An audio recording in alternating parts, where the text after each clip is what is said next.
Salut, c'est Trado, je suis content de vous retrouver pour la mise à jour de l'analyse technique de moyen terme sur les CFD France 40, Allemagne 30 et US 30, l'équivalent du CAC, du DAX et du Dow Jones en CFD. Je vous rappelle qu'il n'y a aucun conseil dans cette analyse qui est donnée à titre informatif et pédagogique seulement. Vous devez vous rapprocher d'un professionnel pour savoir si l'utilisation des CFD à risque limité correspond à votre profil d'investisseur. On va commencer cette mise à jour par le France 40 sur lequel le sentiment client est vendeur à 66%. Les clients CMC Markets sont essentiellement vendeurs sur le CMC Markets à court terme, mais à moyen terme, comme on va le voir en données hebdomadaires, les faits sont là. Voyons ce que ça donne. Nous sommes actuellement ici sur cette bougie qui est maintenant formée complètement et qui nous permet d'acter le passage au-dessus de la résistance ici, des 5934, 5967 était une zone qui nous avait bloqué 1, 2, 3 semaines, voire même 4 semaines consécutivement, 4 semaines qu'on avait bloqué et que l'on a échoué à passer au-dessus. C'est chose faite maintenant avec cette bougie ici, clairement en clôture au-dessus de cette zone. Dans ces conditions et avec une tendance haussière, allez solliciter cette zone des 6110, 6150. Ce n'est que statistique, évidemment, il n'y a aucune garantie, mais encore une fois, étant donné que l'on a casser la résistance qui maintenant théoriquement devient même support avec la règle du changement de polarité, dans un contexte où la moyenne mobile à 20 semaines monte et que la moyenne mobile à 50 semaines monte, encore une fois, normalement beaucoup de traders envisagent un retour sur cette zone des 6100, 6145 qui n'est pas fortuite puisque c'est une zone de résistance qui a bloqué les cours ici. C'est-à-dire il y a quand même très longtemps, entre avril et juillet 2007. Et voilà ce que l'on a au niveau des indicateurs techniques. Ces indicateurs techniques montrent qu'il n'y a aucune alerte sérieuse. Le MACD est au-dessus de son signal. Le RSI est dans sa zone de surachat. Ça veut dire que les haussiers sont clairement en contrôle.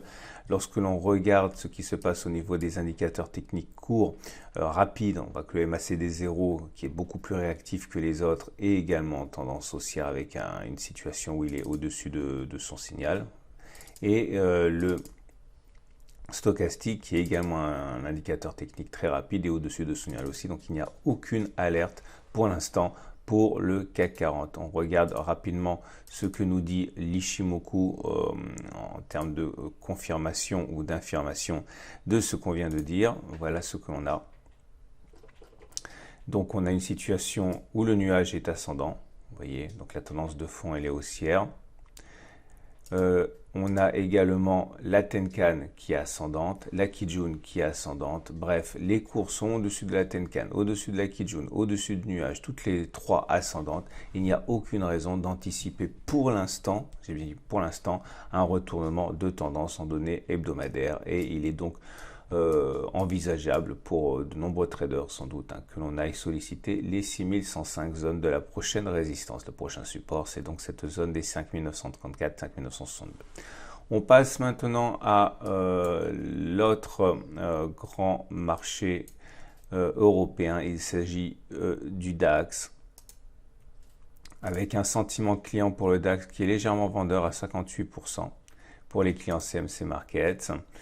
Et en données hebdomadaires, voilà ce que nous enseigne le graphe. Vous pouvez le voir, la tendance est là aussi clairement haussière avec la moyenne mobile à 20 mois qui monte, enfin 20 semaines qui monte, la moyenne mobile à 50 semaines qui monte. Donc dans ces conditions, il n'y a aucun obstacle théorique à ce que l'on aille chercher la prochaine résistance. Le problème étant que nous sommes justement sur la dite résistance qui est comprise entre 13 400 et 13 577. C'est une zone de résistance qui a déjà bloqué les cours en octobre 2017, en janvier 2018, et donc il ne fallait pas s'attendre à ce qu'elle soit transpercée de manière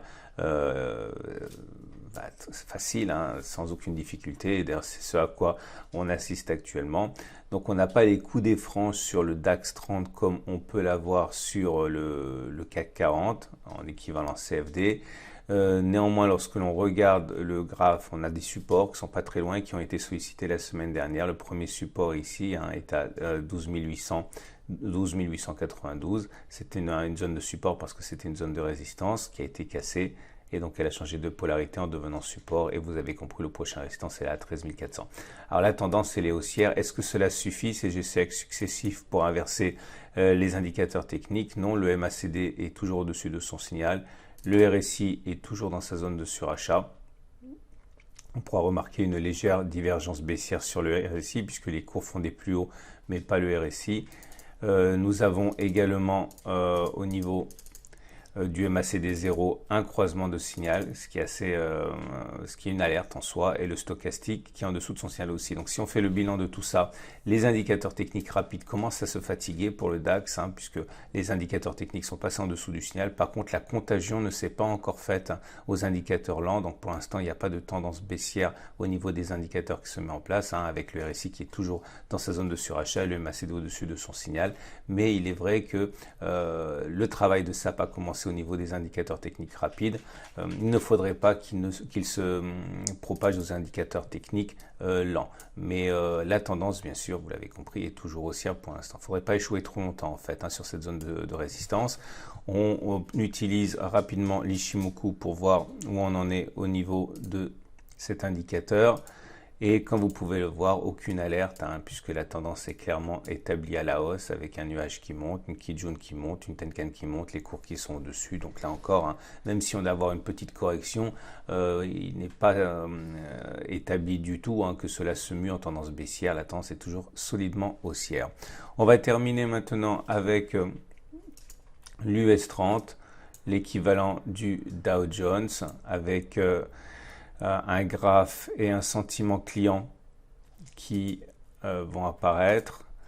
Le sentiment client est vendeur à 71% pour l'US 30 et pour le graphe en données hebdomadaires, voilà ce que l'on a.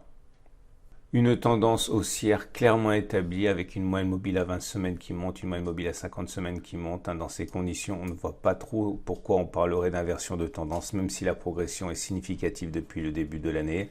Vous voyez qu'on avait une zone de support ici, c'était la zone des 27 140, 27 330. C'était une zone de résistance qui a été cassée, elle a changé de polarité et c'est très clair, ça s'est vu au point près sur cette correction. On est reparti à la hausse dans un contexte de tendance haussière, il ne fallait pas paniquer. Maintenant, encore une fois, il n'y a aucune alerte, aucune ombre au tableau. Les indicateurs techniques sont bien orientés. Le MACD est au-dessus de son signal. Le RSI est dans sa zone de surachat. Le MACD 0 ne donne aucune alerte. Il est au-dessus de son signal. Et le stochastique, pareil, est au-dessus de son signal. Donc, contrairement au DAX et comme le CAC 40, il n'y a pas d'alerte aucune. Et l'Ichimoku va confirmer cette conclusion avec, comme vous pouvez le voir, un nuage qui croît, une Kijun qui monte, une Tenkan qui monte, les cours qui sont dessus. Il n'y a aucune ombre au tableau pour l'instant. Donc voilà ce que l'on pouvait dire pour l'analyse technique de moyen terme pour le CFD France 40, Allemagne 30 et US 30. Si vous voulez plus d'informations sur le fonctionnement de cette plateforme, vous pouvez télécharger le compte démo avec 10 000 € virtuels. Le lien et la bannière sont juste à côté. Je vous souhaite une excellente semaine et je vous dis à la semaine prochaine pour la mise à jour.